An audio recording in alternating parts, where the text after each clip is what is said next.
When you picture a Roman gladiator, you might imagine a hulking, meat-eating warrior feasting on slabs of roasted animal. But the reality is far more surprising, and a little counterintuitive. Many gladiators were actually vegetarians, a fact that surprises most people and challenges our modern assumptions about ancient strength and masculinity. Archaeologists studying gladiator bones in Ephesus, a city in what is now Turkey, found high mineral density in their remains. This discovery pointed to a diet rich in barley, beans, and dried fruit, foods packed with nutrients but not the animal protein we might expect from professional fighters. These findings were confirmed by chemical analysis, revealing that the so-called barley men relied on plant-based meals for their strength and endurance. This diet wasn't about being lean or sculpted like a modern bodybuilder, it was about building a protective layer of fat. Gladiators needed this extra padding not for vanity but for survival in the arena. That extra padding could turn a deadly slash into a survivable wound, a natural armor that could mean the difference between life and death. The Romans understood that a little extra fat could protect vital organs from glancing blows, making their fighters more resilient. Gladiators trained for survival, not for looks. Their daily routines were grueling, designed to build stamina, agility, and the ability to withstand pain. They practiced with heavy wooden swords and shields, preparing for the chaos of real combat. Their meals were fuel, calculated to keep them strong and resilient. Every bite was chosen for its ability to help them recover from injuries and maintain their energy through endless hours of training. For calcium, they drank a gritty mix of plant or bone ash and water, disgusting but effective. This concoction, though unappetizing, was a crucial supplement, helping to strengthen their bones and prevent fractures. Strong bones were essential. A break could end a career or a life. In the brutal world of the arena, even a minor injury could be fatal, so every measure was taken to keep their bodies as unbreakable as possible. This ash drink was a key part of their regimen, showing surprising scientific thought for the time. The Romans may not have understood modern nutrition, but they knew how to keep their fighters in peak condition. The vegetarian diet changes our image of these fighters. They weren't chiseled movie stars, but practical athletes. Their bodies were built for function, not for show, and their strength came from discipline and smart preparation. Every meal and drink was part of a plan to make their bodies as tough as possible. Eating together, they built camaraderie and shared the knowledge that their survival depended on what they put into their bodies. Gladiators weren't just thrown into the ring, their lives were managed with precision. Trainers, cooks, and doctors all played a role in shaping these men into the ultimate survivors. From food to training, everything was about preparation for survival. The arena was unforgiving, and only the best prepared could hope to walk out alive. Their diet was just one part of the gritty, calculated reality of their world. Every aspect of their lives was engineered for endurance, toughness, and the will to keep fighting. The truth is, gladiators were extreme athletes, masters of survival, not just brutal warriors. Their surprising vegetarian diet was a testament to the science and strategy behind their legendary strength. Gladiators didn't start their day in the arena. They started with relentless training. Mornings meant conditioning, running, jumping, and drills to build stamina and agility. They practiced with heavy wooden swords and shields, making real weapons feel lighter and deadlier. Training was repetitive, exhausting, and focused on muscle memory. Instructors, often ex-gladiators, corrected every flaw. Specialized training followed, tailored to each fighter's unique weapons and style. The goal turned every move into instinct. After training, they received medical care for inevitable injuries. The evening meal was high-carb, designed for recovery. Their lives were a cycle of exertion, pain, and healing. Every day was preparation for the ultimate test in the arena. For gladiators, the job consumed every waking moment. When we picture gladiators, we often imagine fearless warriors, but the truth is far more complex. Most gladiators were slaves, prisoners of war, men captured in distant lands and brought to Rome against their will. Others were those punished for disobedience, rebellion, or simply being on the wrong side of power in the vast Roman Empire. For these men, there was no choice. Their bodies became property, assets to be bought, sold, and used for profit and entertainment in the blood-soaked sands of the arena.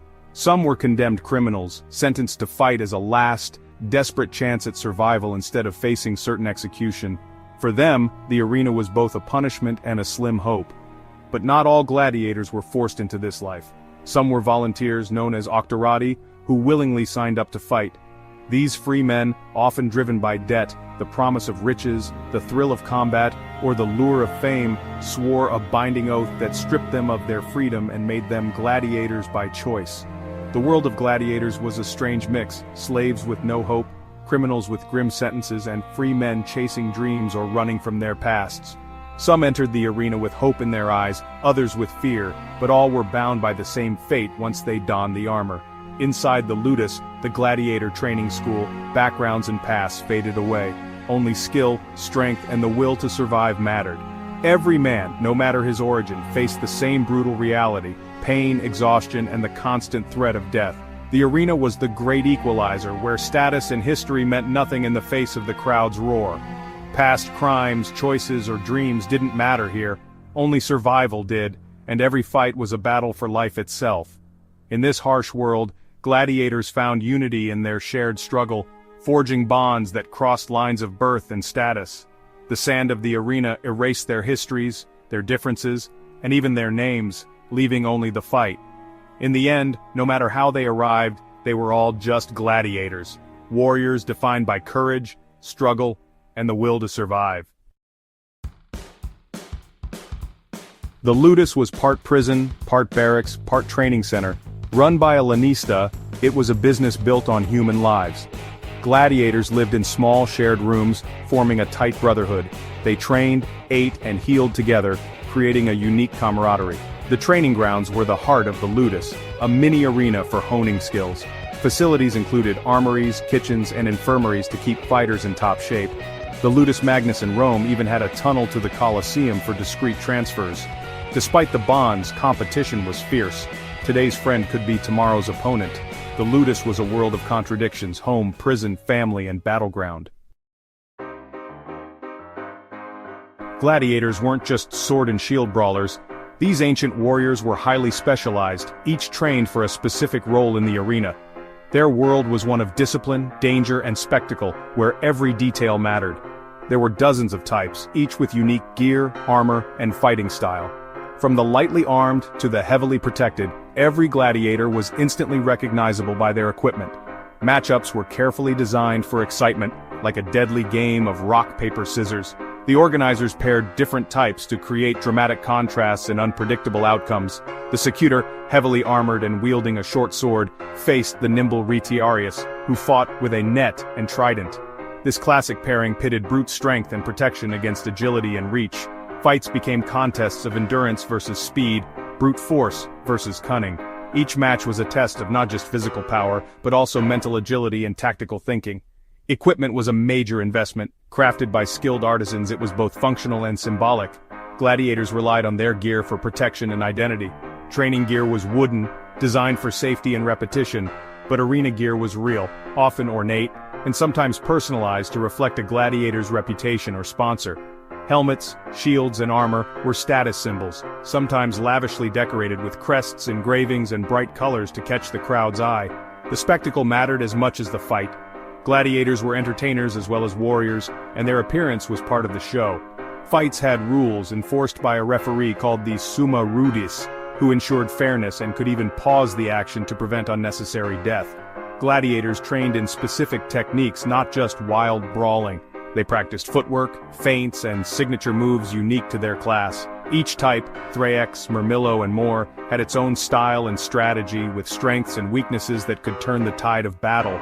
Mastery of gear and tactics was essential for survival. A single mistake could mean defeat or worse, death in front of thousands.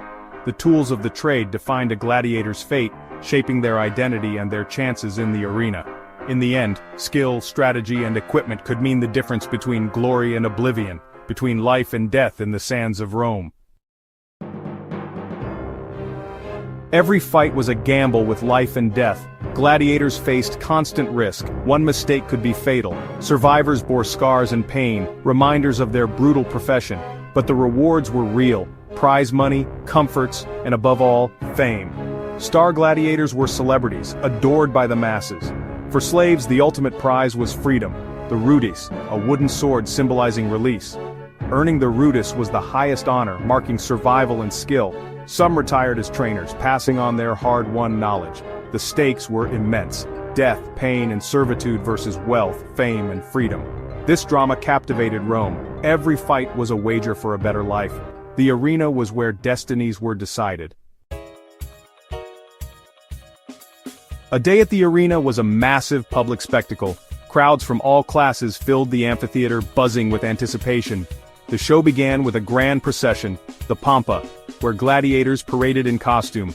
This was pure theater, building excitement before the violence. The crowd was active, cheering, betting, and even influencing outcomes. The atmosphere was electric, clashing metal, roaring fans, and high stakes. Defeated gladiators could appeal for mercy. The crowd's reaction often sealed their fate. Thumbs up meant mercy, thumbs down meant death. The audience held real power over life and death. The games were the ultimate reality show, brutal, thrilling, and wildly popular. After a fight, a victorious gladiator was celebrated, awarded a palm, a crown, and prize money. His reputation soared, and he received top medical care. For a moment he was a hero. Defeated but spared, a gladiator returned in shame, but with a chance to fight again. Survival, even in defeat, was a victory of sorts. The dead were removed without ceremony, their bodies checked and buried in separate cemeteries. Gladiators were both adored and despised. Heroes in the arena, outcasts in society. They lived with fame and stigma, their scars marking both their bodies and their social standing. The public loved their bravery, but looked down on their profession. Gladiators walked a line between celebrity and disgrace. Their legacy was as complicated as their lives.